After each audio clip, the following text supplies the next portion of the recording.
Dios les bendiga, le habla la hermana Mirelis Rivera desde Templo Pentecostal Asamblea de Dios. Reciban un caluroso aplauso de nuestros pastores y estamos aquí para compartir la palabra del Señor con ustedes en esta noche y esperamos que sea de bendición para sus vidas. El tema de hoy es batallas espirituales. ¿Quién es mi enemigo? Y vamos a ver cuál es el punto de vista de las asambleas de Dios bajo este tema de guerra espiritual. Y vamos a compartir un versículo de la palabra del Señor que está en 1 Juan 4:4.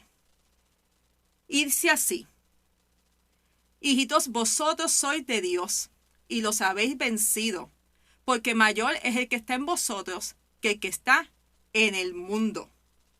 El seguidor de Cristo está en conflicto con el mundo constantemente, con la carne y con el diablo. Y hoy vamos a hablar de este tema. Y nosotros le pertenecemos a Dios y Dios ya venció. Jesucristo venció en la cruz del Calvario contra nuestro enemigo. Y Él nos ha dado el Espíritu Santo para pelear todas nuestras batallas. La guerra espiritual y el diablo. Un enemigo invisible existe y está enfocado en oponerse a Dios y en destruir a la humanidad. Comenzamos con la tentación de Jesús. El enemigo quiso estar ahí, tentar a Jesús. Y en Mateo 4, del 1 al 11 dice: Luego el Espíritu llevó a Jesús al desierto para que allí lo tentara el diablo. Durante 40 días y 40 noches ayunó y después tuvo mucha hambre. En ese tiempo, el diablo se acercó y le dijo: Si eres hijo de Dios, di a estas piedras que se conviertan en pan. Jesús le dijo: No, las Escrituras dicen, la gente no vive solo de pan, sino de cada palabra que sale de la boca de Dios. En la primera lo trató de tentar porque tenía hambre, pero Jesús le respondió con la palabra. Después el diablo lo llevó a la santa ciudad Jerusalén, al punto más alto del templo, y dijo: Si eres el Hijo de Dios, tírate, pues las Escrituras dicen, Él ordenará a sus ángeles que te protejan y te sostendrá con sus manos, para que ni siquiera te lastimes el pie con una piedra. Y Jesús vuelve a contestarle, a responderle al diablo, y le dice: Las Escrituras también dicen, no pondrás a prueba al Señor tu Dios. Luego el diablo lo lleva a la cima de una montaña muy alta y le mostró todos los reinos del mundo y la gloria que hay en ellos. Y él le dice: Te daré todo esto si te arrodillas y me adoras. Te ha atrevido el enemigo. Vete de aquí, Satanás, le dijo Jesús, porque las Escrituras dicen, adora al Señor, tu Dios, y sírvele únicamente a Él. Entonces el diablo se fue y llegaron ángeles a cuidar a Jesús. El enemigo está en todo momento buscando la oportunidad para tentar a las personas. En este caso, escogió a Jesús, que estaba en ese momento pasando, ¿verdad? Después de haber ayunado por mucho tiempo, estaba un poco débil, si lo podemos ver así, porque era 100% Dios y 100% humano. Y sentía lo mismo que tú y yo sentimos en su cuerpo que estaba aquí en la tierra. Y Él lo venció con la palabra. Él conocía la palabra. Él es la palabra. La guerra es real. El diablo es el adversario y es un mentiroso y es un engañador. Su oposición a Dios, a su plan y a su pueblo es extremo, impecable. Él está ahí en todo momento. Sin embargo, el diablo y sus fuerzas demoníacas aliadas son de naturaleza limitada. Ellos nunca se pueden comparar a Dios. Nunca podemos ponerlo al mismo nivel. Nunca podemos poner que el mar y Dios están al mismo nivel. ¿Por qué no? Porque Dios es Dios. Él es el creador de todo. Él es Dios, Él existe. Nadie lo creó. Él es. Y el enemigo tiene unas limitaciones. Primero, que no es divino. Él fue creado. Era parte del cielo, era parte del reinado de Dios. Pero él se quiso rebelar contra Dios. Quiso ser igual a Dios. Esto causó que saliera de la presencia de Dios. Fuera, ¿verdad?, expulsado del cielo. Así que Él no es divino.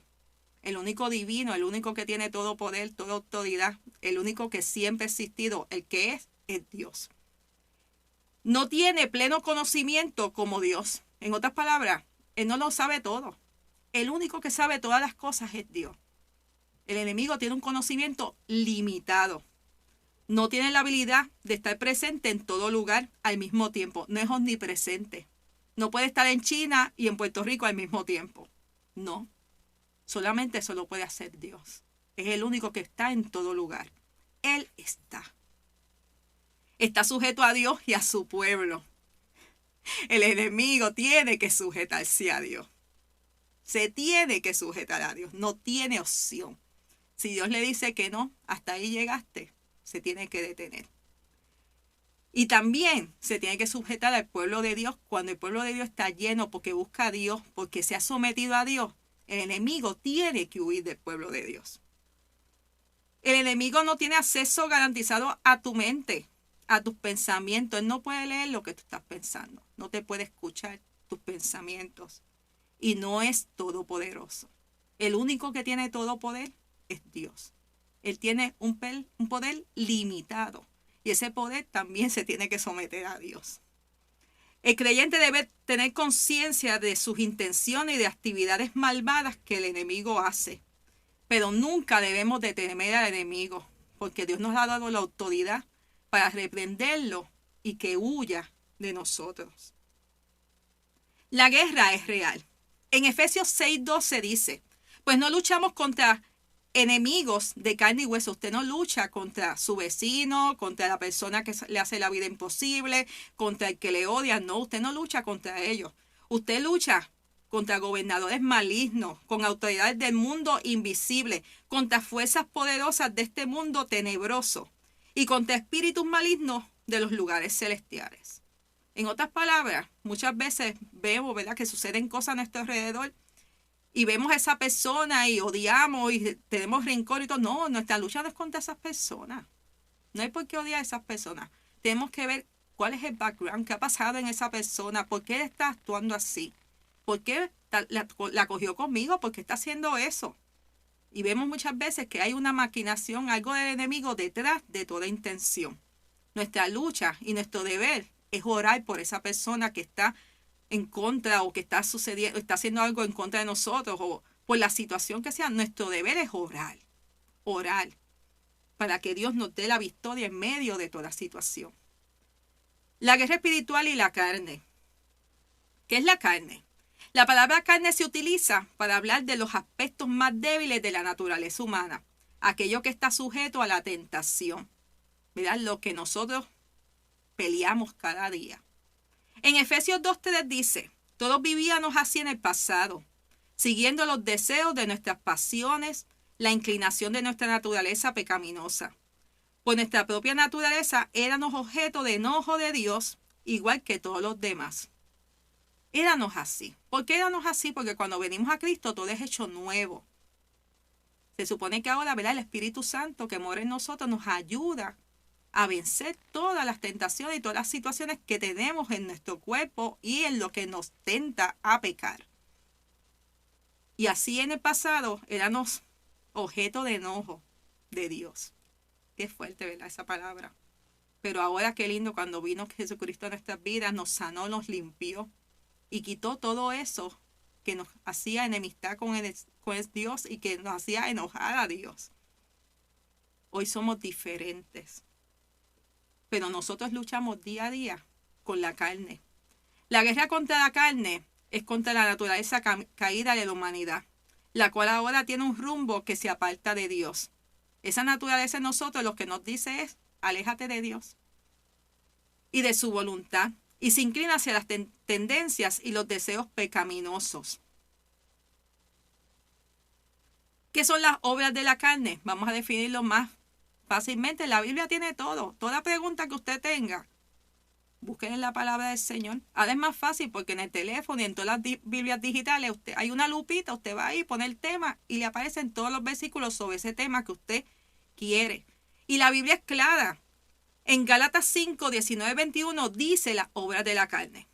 Dice que es inmoralidad sexual, impureza, pasiones sexuales, idolatría, hechicería, hostilidad, peleas, celos, arrebatos de furia, ambición egoísta, discordia, divisiones, envidia, borracheras, fiestas desenfrenadas y otros pecados parecidos.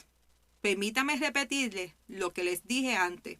Cualquiera que lleve esa clase de vida no heredará el reino de los cielos. Y vemos todo esto que lo dice en Gálatas 5, 19, 21. Y cada uno de esos es pecado. Y está al mismo nivel. No podemos decir que un pecado es más grande que otro, o que una tentación es más grande que otra.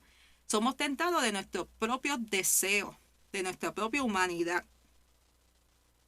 El desafío cada día en la guerra contra la carne es crucificar las pasiones y los deseos de esta y vivir y andar conforme al Espíritu. Esta guerra es continua.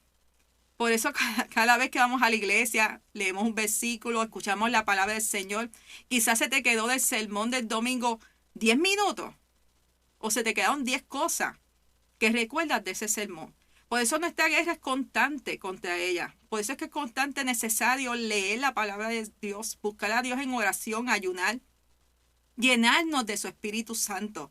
Porque esta lucha es continua, no se va a acabar hasta que Jesús venga o vayamos a morar con Él. En Gálatas 5, 25 al 26 dice, los que pertenecen a Cristo Jesús han clavado en la cruz las pasiones y los deseos de la naturaleza pecaminosa y los han crucificado allí. Ya que vivimos por el Espíritu, sigamos la guía del Espíritu en cada aspecto de nuestras vidas. Hemos crucificado eso que nos hace caer, eso que nos afecta cada día, eso con lo que peleamos día a día, lo hemos crucificado en la cruz. Cristo murió por eso. Cristo te puede dar la victoria en toda tentación, en toda situación difícil que estés viviendo, en lo que tú luchas cada día. Y el Espíritu Santo es el que te dirige, el que te habla. Para cuando vas a ser tentado, te dice no lo hagas. La trágica realidad es que la carne desea aquello que se opone al Espíritu. Romanos 7:5 dice, cuando vivíamos controlados por nuestra vieja naturaleza, los deseos pecaminosos actuaban dentro de nosotros. Y la ley despertaba esos malos deseos que producían una cosecha de acciones pecaminosas, las cuales nos llevaban a la muerte. Los deseos nos llevan a hacer malos deseos y a producir acciones malas o acciones pecaminosas. Primero hay un deseo. Ese deseo se va creciendo en tu interior. Crece y va a desearlo, a actuarlo. Y al actuarlo, pecas. Y ese pecado te lleva a muerte. No es una muerte física, sino una muerte espiritual. Y una muerte espiritual significa alejarte de Dios. Empezar ese pequeñito deseo, creció ahí, lo pensaste.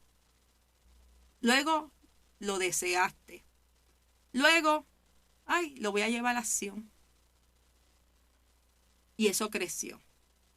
Y eso lo fuiste haciendo y haciendo y haciendo y haciendo hasta que tu conciencia completamente o la voz del Espíritu ya está silenciada completamente en tu vida. Ya tú no la escuchas. Ahí tienes una muerte espiritual. Porque ya llevaste a lo último y ya te alejaste completamente de Dios. Ya no escuchas al Espíritu Santo hablándote, advirtiéndote que no lo hagas. Un creyente está en peligro cuando decides ceder a los deseos de tu carne. Ahí está en peligro. Nada más cuando lo pasa del pensamiento a desearlo, estás a un paso de la actuación o de hacerlo. Pues ahí cuando cedes, estás en peligro. También estás en peligro cuando pecas constantemente y dices, caí de nuevo, caí de nuevo, caí de nuevo. Yo algunas veces pienso, ¿verdad? El sacrificio de Jesús fue tan grande y algunas veces porque no queremos orar o no queremos buscar a Dios genuinamente, hacemos, ¿verdad? Que ese sacrificio, ¿verdad? Sea, ¿verdad? Como que, ay Señor, lo tomemos en vano. Mira, usted luche, pero tenemos que tener las armas, tenemos que buscar a Dios en oración. Tenemos que llenarnos de Él para que podamos vencer. Al pecar constantemente, el Espíritu Santo, créame que esa voz se va a ir apagando dentro de ti. El creyente está en peligro cuando te niegas a escuchar al Espíritu Santo y cuando te niegas a que el Espíritu Santo gobierne en tu vida. ¿Cómo sucede esto? No es la conciencia. Uno dice, ay, es la conciencia que te dice lo bueno y lo malo. No, el Espíritu Santo te guía. Y esa vocecita que te dice, no lo hagas.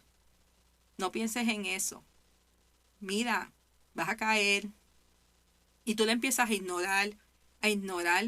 Ya no estás permitiendo que el Espíritu Santo gobierne tu vida. No permites que Él te guíe.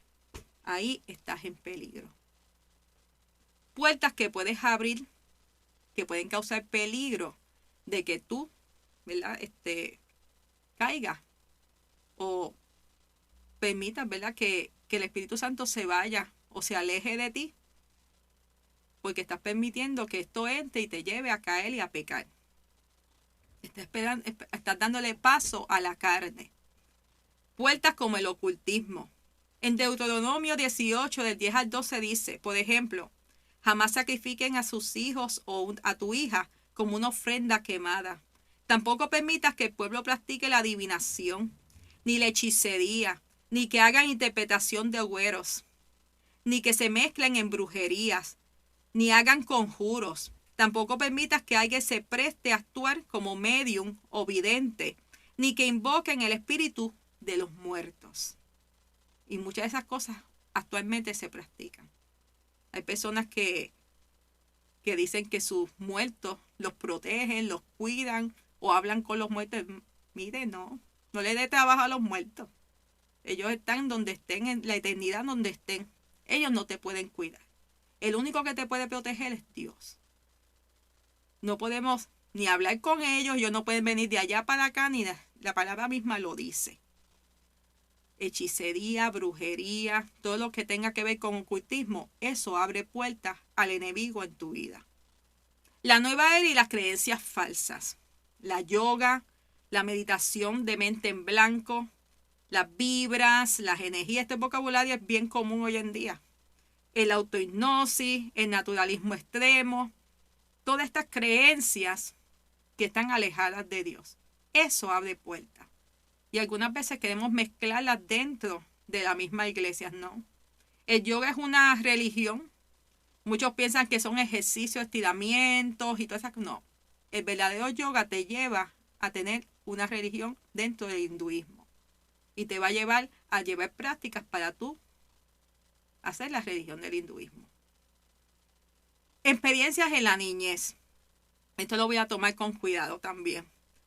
Dibujos animados con demonios, pesadillas, experiencias en las noches. Estaba leyendo el testimonio de una persona que fue de estos espiritistas y santero también, tiene una mezcla. Y esa persona empezó en la niñez. Como en su familia pues nadie conocía a Dios, no había una cobertura espiritual dentro de su casa. Y este demonio se le iba apareciendo desde la niñez en su cuarto. Y ella se lo decía a los papás, pero nadie le creía. Así que este demonio empezó a hablar con ella. Y desde pequeña ya se acostumbró a tener conversaciones con ese demonio. En otras palabras, desde pequeña, pues, era lo que vio, lo que creyó. Y ella, pues, soy una vidente. Soy una persona que habla con los espíritus. Cuando estamos en nuestro hogar, yo de pequeña tuve muchas experiencias con el enemigo. Pesadillas y sueños y veces que se presentaron en mi cuarto. Pero tuve una madre que era mi cobertura espiritual ahí. Porque ella sabía las herramientas. Y esa madre se levantó un día y me dijo, vamos a orar en tu cuarto. Y cuando se te presente de nuevo, tú vas a reprender en el nombre de Jesús. Y eso se tiene que ir.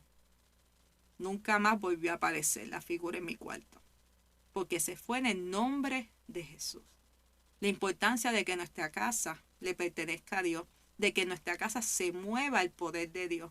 De que tengamos las herramientas y las usemos en el nombre de Jesús. Puertas que se abren, herencia. Hay personas que nacieron en la santería, nacieron en el espiritismo, en visiones, en violencia, en hogares de violencia. Todo eso son puertas que se abren al enemigo. Juegos de poder, juegos de violencia, todo eso abre puertas. En el pasado yo conocí un joven que jugaba cartas de poder y son unas cartas en las cuales esta carta simboliza a este personaje un poder, el otro personaje simboliza un poder y ellos se dejaban dominar por un demonio para ver qué carta tenía el otro y cómo lo iba a enfrentar con qué poder. A lo mejor los padres lo veían con unas cartas y decían, ay, esos son cartas insignificantes o tontas de jóvenes, pero había ocultismo encerrado ahí. Y puertas de sexo, fornicación, adulterio, pornografía, etcétera, etcétera.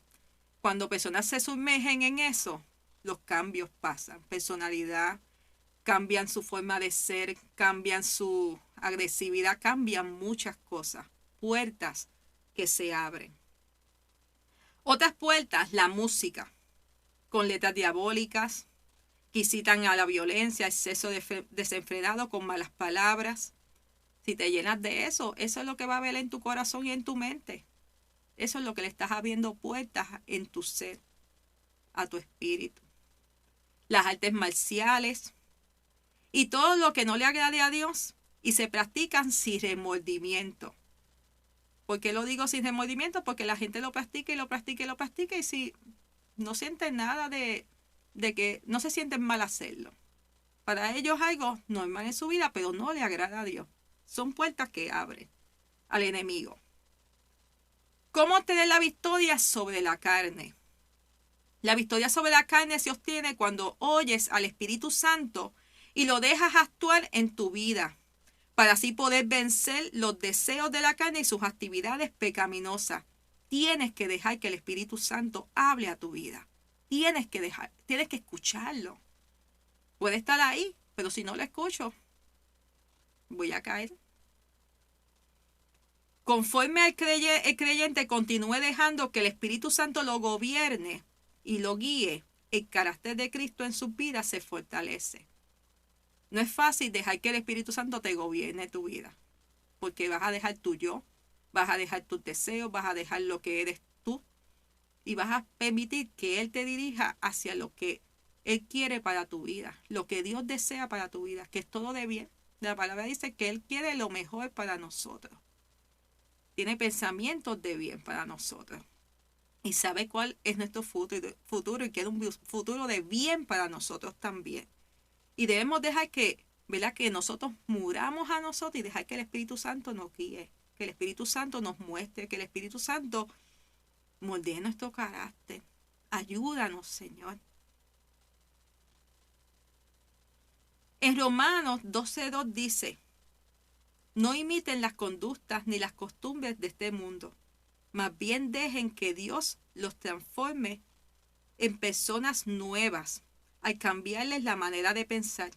Entonces aprenderán a conocer la voluntad de Dios para ustedes, la cual es buena y agradable. ¿Cómo obtener la victoria sobre la carne? Otra parte también, leer y estudiar y aprender la palabra de Dios. Esa es otra herramienta. Ya hablamos del Espíritu Santo, dejarlo que actúe en nuestra vida y dejarlo que hable y que lo atendamos, ¿verdad? Y que lo dejemos, ¿verdad? Que Él gobierne nuestras vidas. Pero también la palabra del Señor nos ayuda a que nosotros podamos vencer sobre la carne. Léela, estúdiala, apréndela. Ahorita leíamos cómo Jesús contrarrestó al diablo y lo venció usando solamente la palabra. No tuvo que poner mucha fuerza ni nada, solamente le dijo la palabra y el enemigo huyó. En 2 Timoteo 3:16 dice, toda la escritura es inspirada por Dios y útil para enseñar, para redarguir, para corregir, para instruir en justicia. Dice en un salmo que lámpara es a mis pies tu palabra. Mira, la palabra es una lámpara, nos alumbra. Dice que la escritura nos enseña, nos muestra. Y somos un reflejo. En otra palabra dice que es un espejo. y tú te ves en la Biblia. Cuando tú la lees, tú empiezas a aprender y tu reflejo se ve ahí y tú sabes si estás mal, si estás bien, si lo estás haciendo bien o mal. Te empiezas a redarguir, la palabra entra dentro de ti y dice, yo tengo que cambiar esto. Yo tengo que permitir que el Espíritu Santo siga obrando en mi carácter. La palabra te corrige. Te dice, mira, refléjate en lo que hay aquí. ¿Lo estás haciendo bien? Evalúate. Y nos lleva a justicia. Si hemos hecho algo mal, nos ayuda a ir al Padre, pedirle perdón y justicia cae sobre nosotros. Esa justicia que gracias a Jesucristo por su sacrificio en la cruz, la obtenemos. Salvación y liberación de nuestros pecados. En Hebreos 4:12 dice, porque la palabra de Dios es viva y eficaz, más cortante que toda espada de dos filos, y penetra hasta partir el alma y el espíritu. Esa palabra entra a lo más profundo de nuestro ser y a nuestro espíritu, y a las coyunturas y a los tuétanos, y discierne los pensamientos y las intenciones del corazón. Ella te muestra todo. La palabra te muestra todo, hasta si tus pensamientos están bien o mal, y si lo que tú sientes en tu corazón o las intenciones de tu corazón también son correctas, son incorrectas. Otra forma de obtener la victoria sobre la carne es la oración, el ayuno y someternos a Dios. En Efesios 6:18 dice, orando en todo tiempo con toda oración y súplica en el Espíritu, y velando en ello con toda perseverancia. Mire, hay que orar, hay que perseverar en la oración. Perseverancia y súplica por todos los santos. Así que perseveren en la oración, oremos, busquemos a Dios, oremos en el Espíritu para poder vencer. Santiago 4:7 dice, someteos pues a Dios, resistid al diablo y huirá de vosotros. Para que él huya de nosotros, el enemigo huya de nosotros, tenemos que someternos primero a Dios. Y después que nos sometamos a Dios, vamos a poder resistir. Pero ahí hay una condición. Tenemos que someternos a Él para poder resistir al enemigo, para que huya de nosotros. Hay un plan de 4 pasos para que usted, ¿verdad?, pueda vencer en el nombre de Jesús. Y para que se haya abierto una puerta en su vida al enemigo, usted la pueda cerrar en el nombre de Jesús. Mira, primero desechar y renunciar a todo lo que pertenezca al enemigo en tu vida. Evalúate ahora mismo, ¿qué puerta yo he abierto? ¿Qué yo estoy permitiendo en mi casa? ¿Qué yo estoy permitiendo en mi vida? ¿Qué yo estoy viendo? ¿Qué yo estoy escuchando? ¿Qué yo estoy leyendo? Y renuncia a todo lo que pertenezca al enemigo. Recházalo ahora en el nombre de Jesús. Segundo, tú como cristiano, santifica tu hogar, tu familia, ora por ellos continuamente. Si hay una situación en tu hogar, ora, interviene en el medio. Yo escuchaba el testimonio de una pareja que compartía con otra pareja. Y esta pareja cristiana que compartía con esa otra pareja, la otra pareja empezó a pelear. Y empezaron a pelear en medio de la cena. Y la pareja cristiana empezó a orar en silencio hasta que todo se disipó. Todo se disipó. Ellos empezaron en el nombre de Jesús, se rompe toda contienda. Ahora en el nombre, empezaron ellos a orar. Y ellos vieron cuando esa pelea se disipó de la nada. ¿Por qué? Porque cuando llega Dios todo es libre. Se limpian los aires, se limpia toda atmósfera cambia. Porque la presencia de Dios cambia todo. Así que usted como cristiano, si está en una familia donde hay situaciones difíciles, su oración no es en vano. No se canse de orar. Dice que si uno perseveramos en la oración y no nos cansamos, va a haber recompensa. Así que hágalo, persevere en la oración y interceda por ese familiar que usted sabe que está atado, que está en una situación difícil o que, ¿verdad?, está en alguna adicción. Ore por esa persona, no se canse de orar. El Señor puede hacer la obra. 4, intercede por quien está atado para que reciba liberación. Y si en algún momento usted tiene que orar por esa persona y esa persona decide ser libre y le dice, sí, yo quiero ser libre, ore en confianza, porque el Dios está con usted y Dios lo va a usar para que esa persona sea libre. Ore en confianza. Y 4, utilizar las armas que Dios nos ha dado, que es la oración, el ayuno y la palabra y la llenura del Espíritu Santo. Utilice las armas que Dios nos ha dado.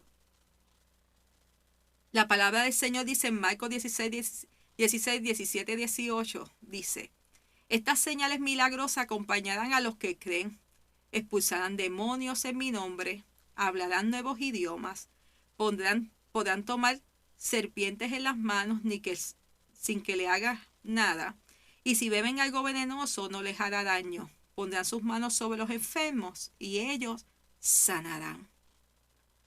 El Señor quiere hacer señales contigo y Él quiere que tú puedas vencer, al enemigo, que puedas vencer la carne, que puedas vencer todo lo que venga en contra en el nombre poderoso de Jesús.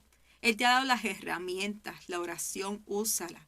La palabra de Dios habla al enemigo en contra con la palabra, dísela para atrás y ora fervientemente, ayuna y llénate del Espíritu Santo para que puedas vencer en el momento de tentación. En esta noche vamos a orar. Creemos que nuestro Dios es poderoso, que Él hace grandes cosas. Nuestro Dios venció al enemigo. Ya Él está vencido. Él sabe cuál es su futuro. Él sabe dónde va a pasar su eternidad. Nuestro Dios es poderoso. No lo hagas pequeño. Tu Dios es grande. Y Él quiere darte las herramientas para que tú las uses. Úsalas. Están en tus manos. Si en esta noche tienes alguna batalla, yo quiero orar. Si hay alguna petición delante del Señor, vamos a orar. El Señor lo puede todo. Señor y Padre que estás en los cielos, te presentamos cada petición en esta noche. Tú la conoces mejor que yo. Gracias, Señor, porque ellos confían de que tú estás presto a escucharle. De que tú, Señor, puedes hacer posible esas peticiones. Al que está enfermo, tráele salud. Al que necesita liberación, libértalo en esta noche. Al que tiene una necesidad física, súplela en esta noche, Señor. Mira las familias, Padre eterno, obra de manera especial. Te pedimos, Señor, por los que están batallando, cada uno de nosotros que batallamos día a día con la carne. Señor, ayúdanos a vencer. Ayúdanos, Señor. Pon en nuestras mentes, Señor, utilizar las herramientas que tú has puesto en nuestras manos. Que las podamos utilizar, Señor. Y, Señor, ayúdanos a tener la victoria. Ayúdanos a someternos a ti, a resistir al enemigo para que huya de nosotros. Gracias, Señor, porque tú lo haces. En el nombre poderoso de Jesús. Amén. Que tengan una linda noche. Dios les bendiga.